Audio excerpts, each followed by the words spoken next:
Ayan, no? So, your prayers will be heard. Guys, magdasal lang kayo, mga kapiksi, no? Kapag may money problems or whatever problems, guys, kahit anong klaseng problema pa yung meron kayo, ipagdasal nyo lang and magiging ma-okay din ang sitwasyon nyo, Libra. Okay? So, the universe is always hearing us. Palagi tayong naririnig yan sa mga dinadasal natin. Syempre, guys, sabayan natin ng pagkilos, no? Hindi pwedeng nagdadasal lang tayo. Tulungan niyo po ako sa problema ko, pero tamad-tamad naman, di ba? Hindi ganun, guys. Pag nagdasal ka,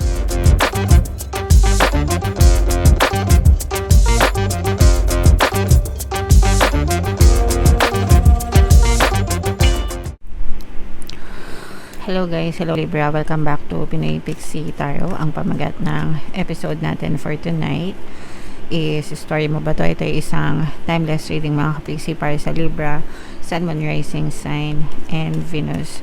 So, sa reading na to guys, titingnan natin where you are right now, mga potential and challenges nyo, what you need to focus on mga kapixie, your past, present, and future energy guys, mga suggested approach, and yung potential future ng story nyo. So, shuffle natin to guys. Unahin natin tong angel message para sa inyo. Patience mga kapixie, no? Your dreams are blooming more rapidly than you realize. Still, they need nurturing and patience. So, kailangan pa rin natin ng patience, pasensya sa buhay natin, mga kapixie, no? Although, for some of you, maaring may mga nakikita kayong mga magagandang resulta ng mga bagay na tinatrabaho nyo sa buhay nyo, pero iba pa rin, kailangan antayin nyo pa rin, no? Maging pasensyoso pa rin kayo, antayin nyo pa rin yung full blown manifestation nyo, Libra, okay? Alright, so yan yung first message para sa inyo, Libra. Another message for you, ito naman ay sa love guys. Tingnan naman natin yung love message for you, Libra. So, ito ibig sabihin nito guys, no? Yeah. Ito yung image ng card, mga kapixie. Ang ibig sabihin nito, matuto kayong mag-antay, no? Wait, don't rush into it. Allow nature to take its course. Hayaan nyo na maging organic, ika nga, no? Yung mga mangyayari sa buhay nyo, natural lang, mga kapixie, walang pilitan, alam nyo yun, walang pilitan na nagaganap, guys, no? So, hindi minamadali ang pag-ibig, mga kapixie, hindi minamadali yung person, hindi minamadali yung sitwasyon, no? So, hayaan nyo, let love flourish ng natural sa pagitan nyo ng iyong partner at ng iyong specific person, Libra. Okay? Alright. So, yan ang message for you, Libra. Shuffle natin to guys. Hanapin natin yung energy nyo habang sinashuffle ko to. Panoorin nyo muna guys yung video natin regarding sa ating paano mag-manifest ng abundance video course. Kapiksi, sawa ka na ba sa mga struggles at hirap sa buhay mo? Masipag ka ba at masikap sa buhay ngunit hindi ka pa rin umaasenso? Ilang beses ka na bang nag-attempt mag-negosyo at mag-invest pero palagi ka pa rin nalulugi? Sa pagkakataon na ito ay maaaring may subconscious beliefs ka na nagiging balakid sa iyong pag-unlad at pagyaman. Introducing, paano mag-manifest ng abundance video course. Dito ay matututunan mong ma-overcome ang mga balakid mo para tuluyan ka ng umunlad, umasenso, sumagana, maging matagumpay, successful at maswerte sa iyong kabuhayan, pera, trabaho, negosyo, salapi at kaperahan ng bonggang-bongga. Dali, mag-send na ng email sa pinoypixie@gmail.com at simulan na ang iyong pagyaman ngayon. Alright, so sa lahat ng gusto mag-avail ng course guys, naka-flash sa screen nyo yung mga available courses natin dito sa ating channel. Mag-send lang kayo guys ng email sa pinoypixie@gmail.com. And sa mga naghahanap ng pampaswerte guys, meron tayong money shaker charms tsaka itong mga bracelet guys. So, ito yung WhatsApp number ko, chat nyo lang ako dyan. Mga kapixie, lalagay ko rin sa comment tsaka sa description. So, Libra guys, kayo ay represent ng Queen of Swords guys. Kung ano lang yung makaresonate sa inyo, take that message kasi iba-iba kayo ng mensahe, mga kapixie. So, for some of you guys, yung current situation nyo, yung iba sa inyo nagkakaroon ng mga money problems, money constraints, money situation ngayong panahon na to, mga kapixie, no? So, tipid-tipid tayo guys, no? Ganun talaga, lalo na sa panahon ngayon, mga kapiksi, na dahil nagkakaroon ng gera sa pagitan ng Iran at ng US at ng Israel. So nadadamay tayo even though we didn't sign up for it, 'di ba? Pero malaki yung epekto sa ekonomiya. So parang feeling ko naman guys, hindi lang hindi lang kayo yung problema, no? Pero lahat ng tao sa buong mundo were screaming, 'di ba? Dahil sa laki ng gastos. Pero yeah, for some of you, okay lang 'yan, malalampasan nyo rin 'yan, Libra. And ito naman yung potential guys, kasi huwag kayong mag-alala because there are new opportunities na maaaring dumating sa inyo pagdating sa pagkakakitaan. So this can either be a new job, a new investment, a new side hustle, a new business, no, opportunity, whatever guys. Pero maaari itong magpasok ng pera sa inyo, or maaari itong maging solusyon sa mga money problems na pinagdadaanan nyo, Libra.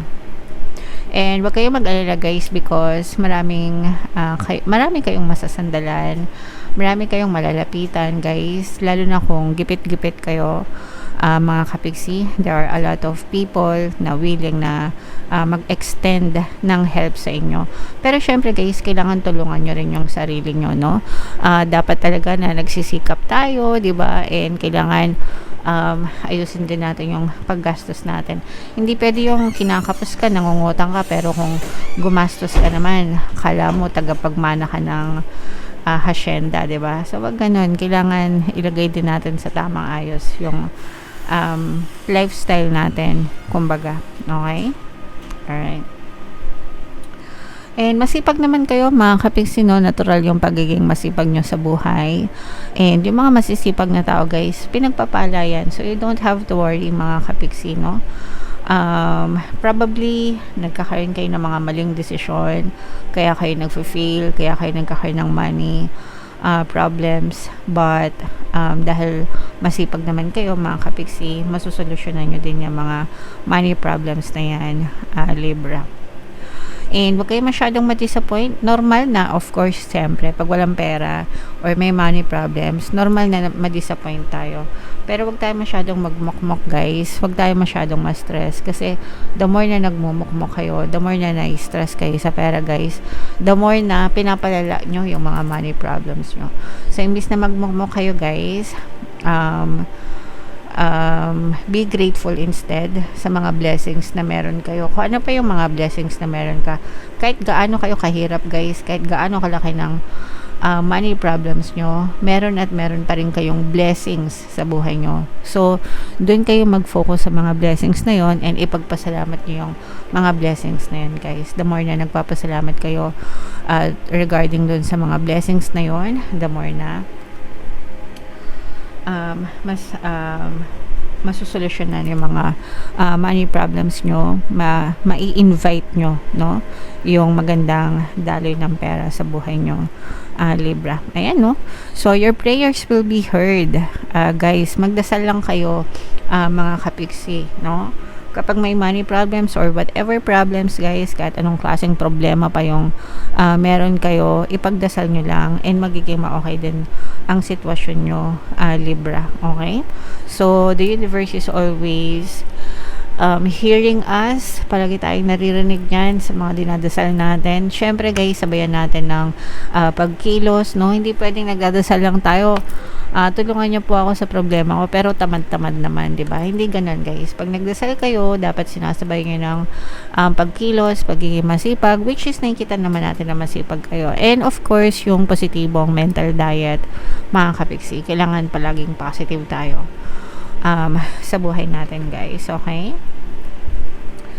Alright. And ito naman guys, for some of you, yeah, so mga karaos din kayo dito guys. Actually, parang merong tutulong sa inyo na parang magbibigay sa inyo ng inspiration. You will find an inspiration despite na nagkakaroon kayo ng mga money problems, no? And etong maliit na inspiration na to, magiging ano to guys, parang hope, pag-asa, pagmumulan ito ng pag-asa mo, no? Para lalong magsikap, sa buhay hanggang sa tuluyan mong malampasan yung mga problemang pinansyal, Libra. Ito, this is your energy guys. Sa iyo nakasalalay ang solusyon, sa iyo nakasalalay ang ikagaganda ng buhay mo. Okay? So, it's take charge of your destiny.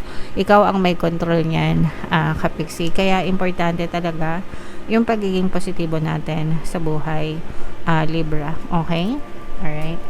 And, ito guys, no, live beyond your means, mga Kapiksi. Lalo na kung medyo nagkakaroon tayo ng mga money problems, kailangan tipid-tipid muna.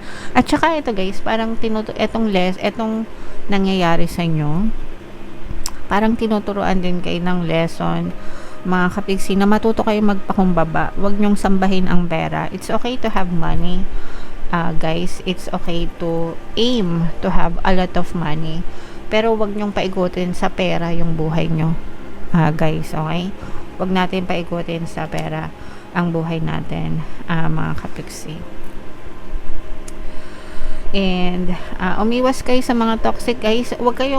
Umiwas kayo guys dun sa mga lalo na kung wala na kayong pera, kasi yung iba nahuhulog sa trap na nangungutang, malaki yung interest, malaki yung tubo, tapos hindi makabayad. Ang gagawin, uutang ulit na may tubo para mabayaran yung salpak method, yung tinatawag nila. Very stressful, mga Kapiksi, no? So, huwag kayo masyadong ma-fall sa mga ganong trap, guys, at saka dun sa mga online lending. Although, wala naman ako against dun. Hindi ko pa yun natatry as in. And I don't know how it works, guys. Pero huwag kayo masyadong mahulog sa ganong trap, guys. Pwede siguro pag emergency talaga na walang-wala kayo. Pero hanggang kaya nyong gumawa ng income, mga Kapiksi, hanggang kaya nyong gumawa ng pera, maraming paraan ng side hustle, guys, no? Mag-buy and sell kayo, magbenta kayo ng mga bagay na hindi nyo ginagamit para may pambayad kayo ng utang, diba? Maraming paraan kung gugustuhin nyo, guys, no? Magtinda kayo ng banana kayo, fishball, whatever, para lang mabayaran nyo yung mga utang nyo. Pero yung mga utang para bayaran yung utang, guys, medyo stressful siya, at saka hindi kayo parang may hirapan kayo na alis kapag na-trap kayo sa ganyan. So, okay, masyadong mahulog sa ganyan trap, mga Kapiksi. Okay? Alright.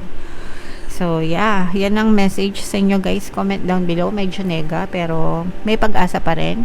Kaya wag kayong mawala ng pag-asa. Kailangan nyo lang magsikap and maging positibo, Libra. Okay? Alright. So, comment down below, guys, if feeling nyo nakaresonate kayo dyan.